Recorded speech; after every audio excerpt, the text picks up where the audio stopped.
एक तपस्वी साधु के आश्रम में उनके बहुत से शिष्य रहते थे।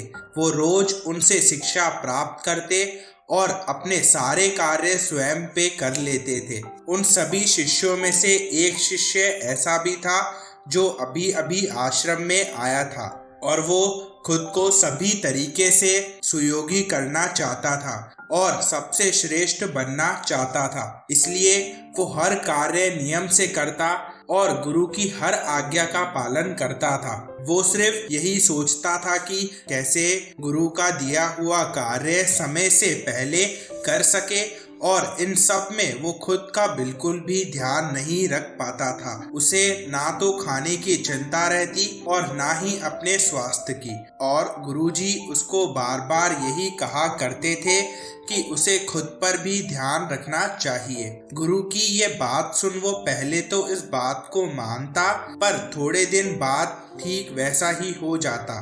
फिर एक दिन अपनी इसी लापरवाही के कारण उसकी तबीयत खराब हो जाती है और उसका उपचार किया जाता है। थोड़े दिन बाद जब वो ठीक हो जाता है तब अपना सुबह का उपदेश ले रहा होता है। उस उपदेश में गुरुजी अपने सभी शिष्यों को बताते हैं कि हमें अपने सभी कर्तव्य के प्रति सक्रिय होना चाहिए और हमारे स्वास्थ्य के प्रति भी हमारा कर्तव्य होता है। हमें अपने स्वास्थ्य पर भी समान ध्यान देना चाहिए। ये सुन शिष्य कहते हैं, हम तो हमारे स्वास्थ्य पर बिल्कुल ध्यान देते हैं, तो आप ऐसा क्यों कह रहे हैं? साधु जवाब देते हैं, हमारा शरीर भी जन्म लेता है, जवान होता है और बूढ़ा होता है। उसके अनुसार हमें हमारे शरीर का बिल्कुल ध्यान रखना चाहिए। इस समय हम चाहे कितने भी मजबूत हो, परंतु एक समय अवश्य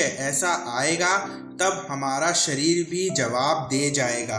इसलिए आपको यही कहा जाता है कि स्वयं के स्वास्थ्य का ध्यान रखना चाहिए। आपके काम की जिम्मेदारी के साथ साथ आपके शरीर के प्रति भी कुछ जिम्मेदारियां होती है, उसे भी हमें ही पूरा करना होता है।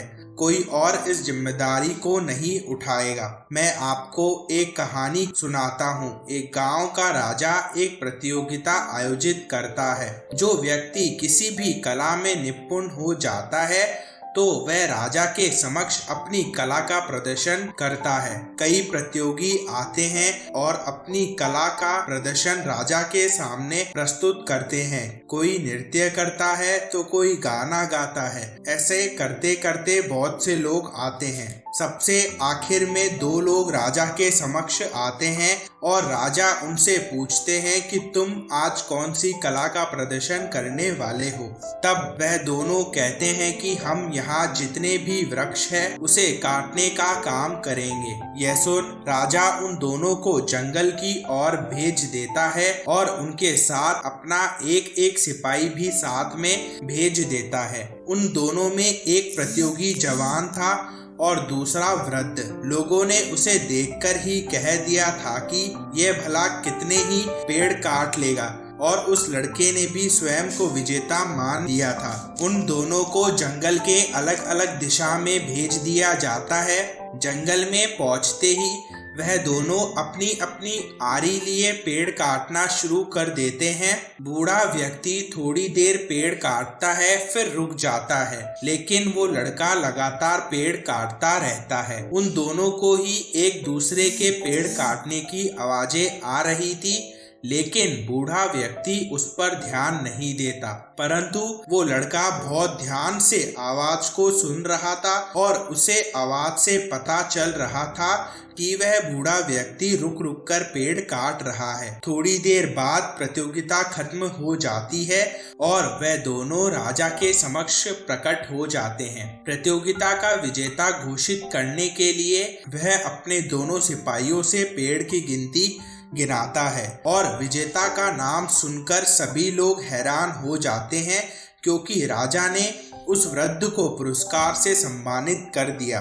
ये देख वह लड़का चौंक जाता है और वृद्ध से आकर पूछता है, मैंने सुना था कि आप रुक रुक कर पेड़ काट रहे थे, परंतु फिर भी आपने ऐसा क्या किया जिससे आपने मुझसे ज्यादा पेड़ काट लिए? आप में इतनी शक्ति कहाँ से आई? यह सुन वो वृद्ध जवाब देता है कि यह सत्य है कि मैं रुक रुक कर पेड़ काट रहा था, परंतु रुकने पर मैं आराम नहीं कर रहा था, बल्कि मैं अपनी आरी की धार तेज कर रहा था, और तेज धार के कारण जितनी देर में तुम पेड़ काटते उतनी ही देर में मैं उसके दुगने पेड़ काट देता, और मुझे मेहनत भी ज्यादा नहीं करनी पड़ती। बुद्धि के साथ की गई मेहनत से आपका काम और निखर कर बाहर आता है।